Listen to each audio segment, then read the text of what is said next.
a late creative change or something. Then well, I wouldn't say it was improvised, but I would say maybe Vince wasn't in on all of it, because I mean they had to have it set up because they had Elvis impersonator, they had the showgirls, they had the Cirque du Soleil stuff, they had the cake with Big Dick Johnson, they had the video clip ready.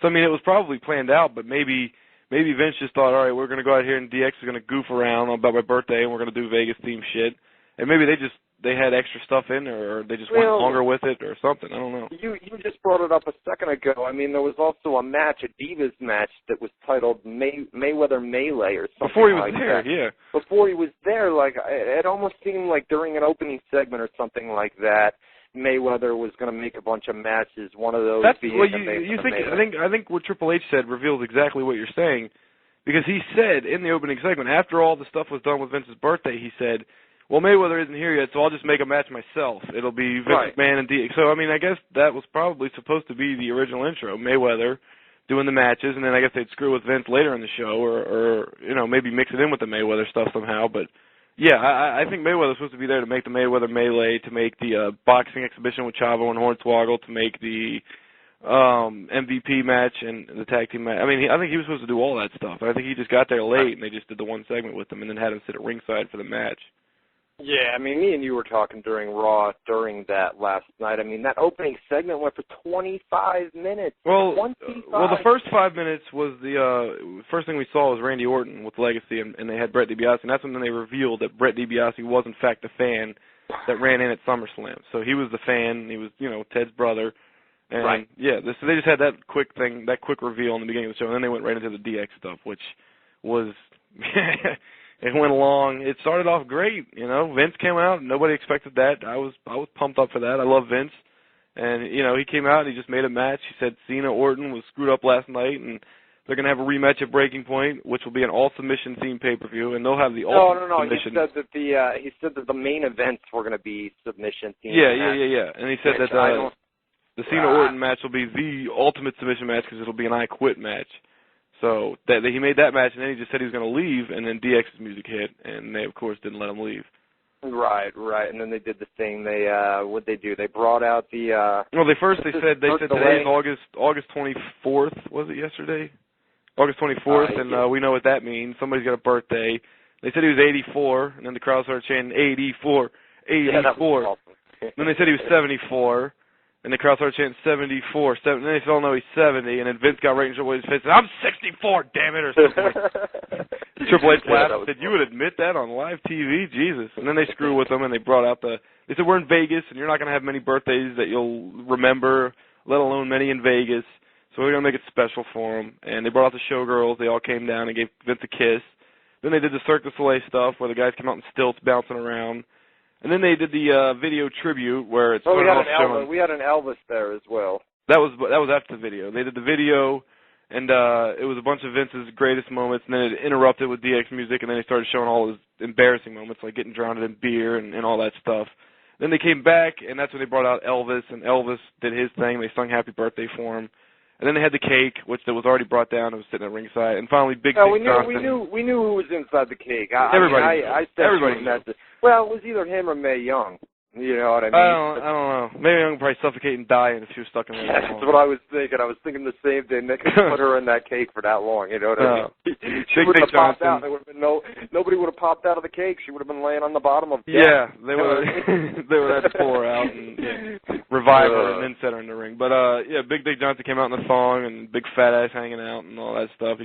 He was eating some of the cake and dancing all over Vince, and Vince threw him out of the ring. And like I said a few times, Vince was saying this is going on long, or we're almost done here, and blah, blah, blah, blah, blah. After that, Triple H made the match, and that was pretty much the big opening segment, which was about 25 minutes, like you said. It was long.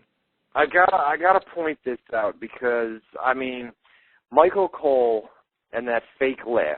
You were pointing that out during the show. I've heard a lot of people say that now, and I didn't even notice it. But, yeah, you're right. It doesn't work. It doesn't work. I mean, Lawler's the same way, but he's not as bad as Cole with that horrendous... Yeah, but that's Lawler's whole gimmick, so it seems weird on Cole. Like, Lawler's whole gimmick is to be an animated cartoon come to life.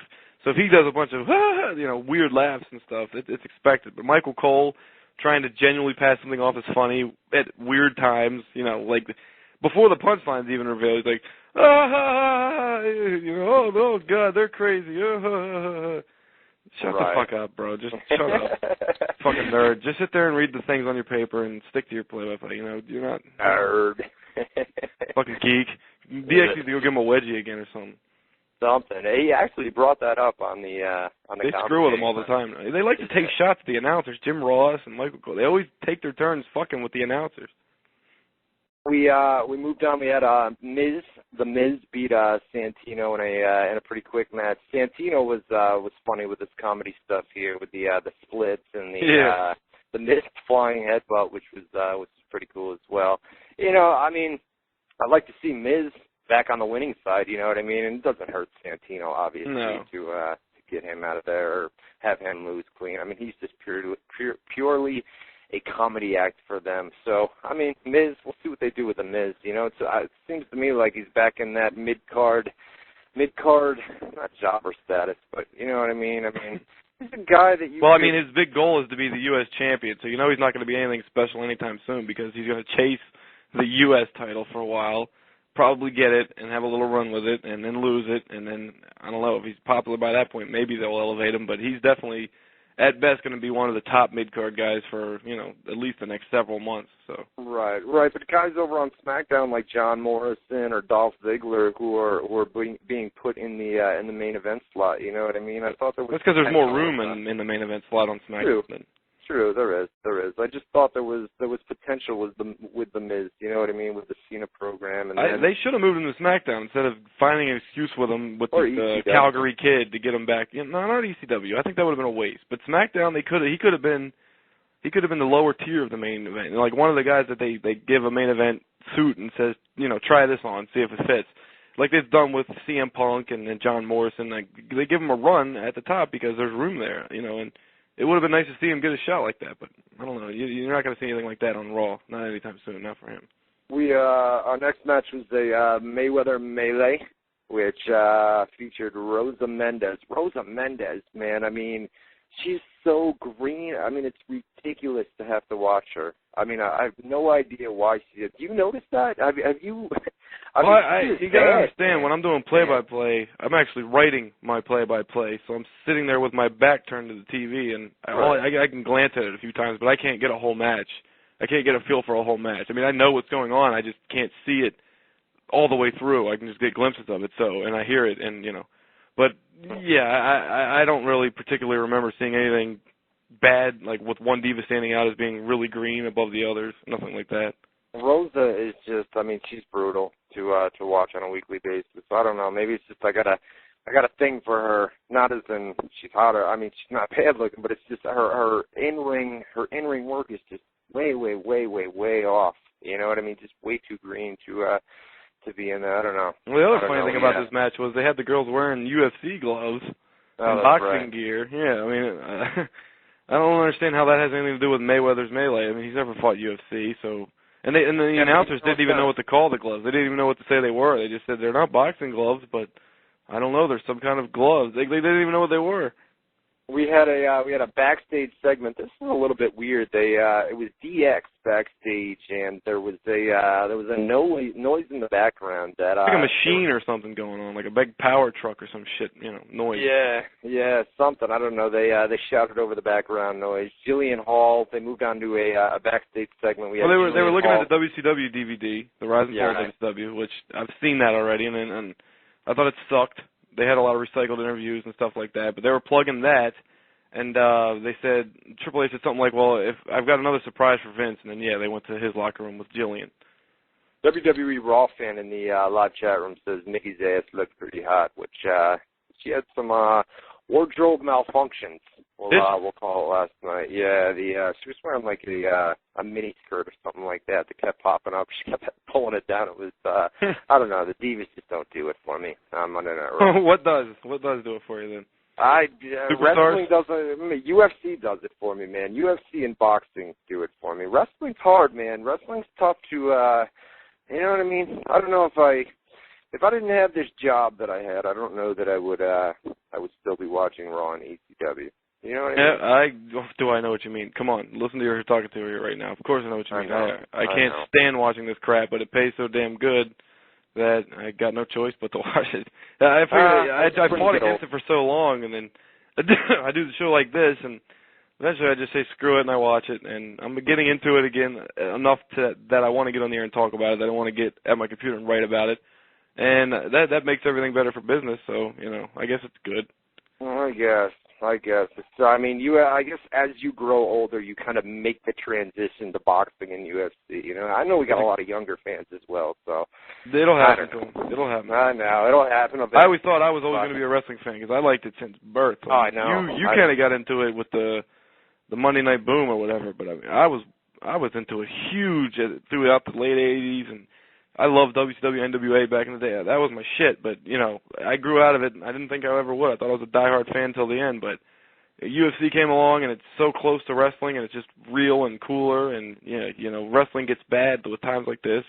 Well, we grew up, kid-driven storylines, I grew up watching wrestling in the Attitude Era, you know what I mean? Where, that stuff was awesome back in the day, and now this... That was the peak of wrestling history. It's never been better than that, and it probably will never be as good as that for a long time. That was a crazy time for wrestling, because I was huge into it well before that even was even close to being around. There was always WWF and WCW, but they were never really at war. Not like they became at war on Monday nights. It was way different.